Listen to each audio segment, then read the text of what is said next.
I always believed work and personal life should stay separate. My job was my priority, and I never let distractions get in the way. But life has a way of surprising you when you least expect it. It all started on a cold Monday morning when I walked into the office, weighed down by deadlines and the usual chaos of corporate life. As I sat down at my desk, I heard a voice behind me, firm but unexpectedly kind. "You've been working late too often. Don't burn yourself out."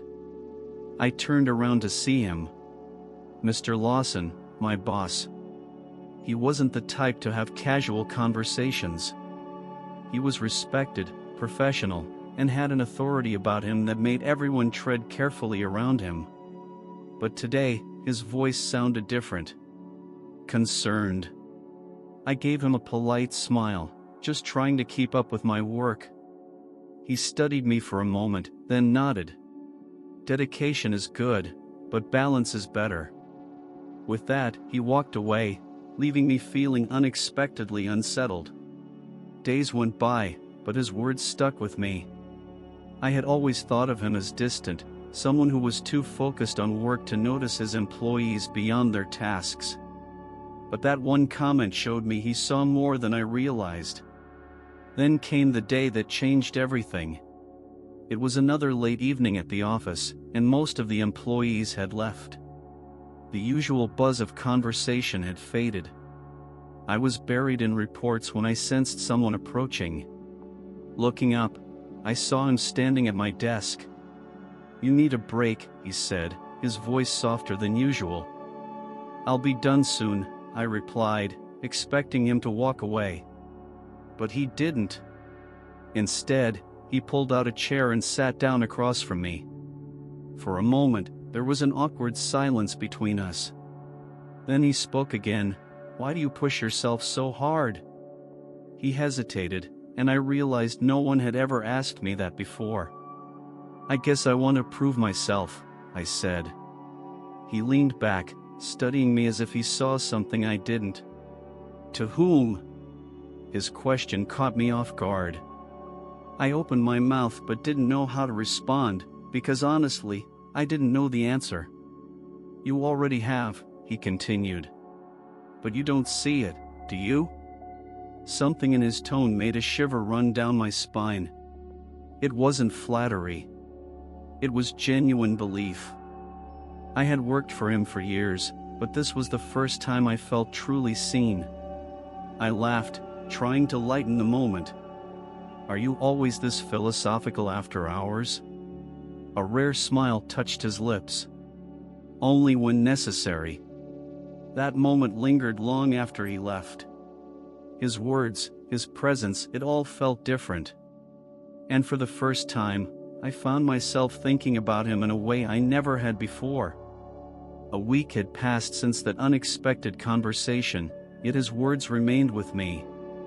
I caught myself watching him more often, noticing things I hadn't before, the way his eyes softened when he listened, the way he carried himself with quiet confidence.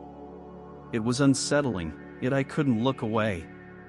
One afternoon, I received an email from him asking me to meet in his office. My heart pounded as I walked through the glass doors, telling myself it was just another work discussion. He was standing by the window when I entered, hands in his pockets, gaze fixed on the city below. "Close the door," he said without turning.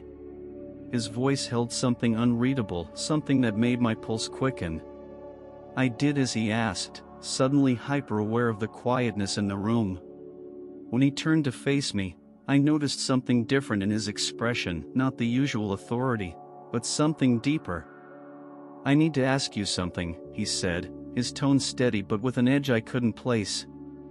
I nodded, unsure of what was coming. "What would you say if I told you that I admire you beyond your work?" For a second, I thought I'd misheard. My breath caught, my mind scrambling to make sense of his words. What do you mean?" He took a slow step forward, closing the distance between us just enough to make my heartbeat falter. "I mean that I see you. The way you carry yourself, the way you push forward without expecting recognition. It hasn't gone unnoticed. I swallowed, torn between disbelief and something else, something dangerously close to hope. You've never said anything before.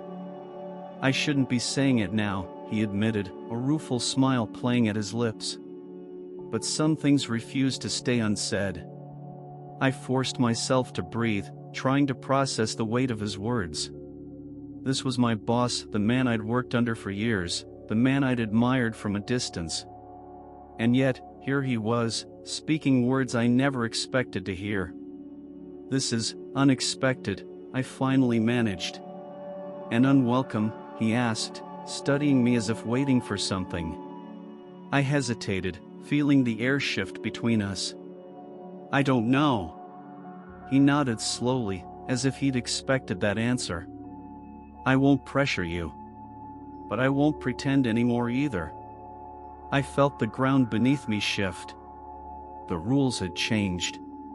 The line we'd both carefully walked was now blurred beyond recognition. And the most terrifying part? A small, undeniable part of me didn't want to walk away. The days that followed were anything but ordinary. Every glance, every word exchanged between us carried an unspoken weight impossible to ignore. I told myself to act normal, to pretend nothing had changed.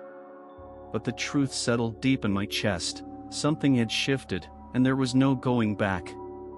I caught him watching me during meetings, his gaze lingering a second longer than necessary. When he passed by my desk, his voice was softer, his words more careful. The air between us crackled with something neither of us spoke aloud, but it was there. Undeniable. One evening, as I packed my things to leave, I heard his voice behind me, "Stay a moment." I turned to find him standing by his office door, his expression unreadable. Without a word, I followed him inside. He closed the door, exhaling as if carrying the weight of a decision. "This isn't easy," he admitted, looking at me as if searching for answers in my face. "I know the risks. I know what people will say. But I also know what I feel." I gripped the strap of my bag tighter, my mind racing. "And what is that?" His jaw tensed before he spoke. "That I respect you. That I admire you. And that despite every reason not to, I find myself wanting more than just a professional relationship with you." A shaky breath left my lips. I'd thought about this moment, imagined what it would feel like to hear those words, but nothing prepared me for the reality of it. "This is complicated," I whispered. "I know." He stepped closer, his presence overwhelming yet comforting. "And I won't ask for an answer now. I just need you to know that this isn't a passing thought for me." I searched his face for hesitation, for anything that hinted at uncertainty, but there was none. He meant every word. For the first time, I allowed myself to acknowledge what had been building between us. It wasn't just admiration. It wasn't just respect. It was something deeper, something neither of us had anticipated. He watched me carefully, waiting. And then, without thinking, I spoke the only truth I knew: "I'm scared." His eyes softened. "So am I." The admission hung between us, raw and honest. But in that moment, fear wasn't enough to stop what was already happening. The line had been crossed, and neither of us wanted to step back. The days that followed were filled with silent understanding. We spoke through glances, through moments too brief yet heavy with meaning. The weight of what we'd acknowledged sat between us, but neither of us dared to put it into words again. Not yet. Then one evening, just as I was about to leave, my phone buzzed with a message: "Meet me on the rooftop." For a moment, I hesitated. I knew what this meant. I knew that if I went, there would be no more room for uncertainty. But something inside me already knew my answer. The air was crisp as I stepped onto the rooftop, the city stretching endlessly before us. He stood near the railing, hands in his pockets as if deep in thought. When he turned to face me, His expression was calm but resolute. "I didn't want to leave things unfinished between us," he said. I nodded, my heart hammering in my chest. "Neither did I." A slow breath escaped him, as if he'd been holding it in. "Then tell me what you want." The question hung in the air, and for the first time, I allowed myself to fully embrace the truth. "I want to stop pretending this isn't real." Something flickered in his gaze, relief, maybe even hope. "Then we stop." A soft laugh escaped me, disbelief washing over me. "Just like that?"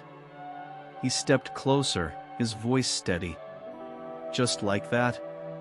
The weight of hesitation lifted, replaced by something warm, something certain.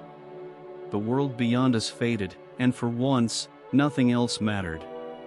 No more what-ifs, no more second-guessing, just the quiet understanding that whatever this was, it was worth taking the risk.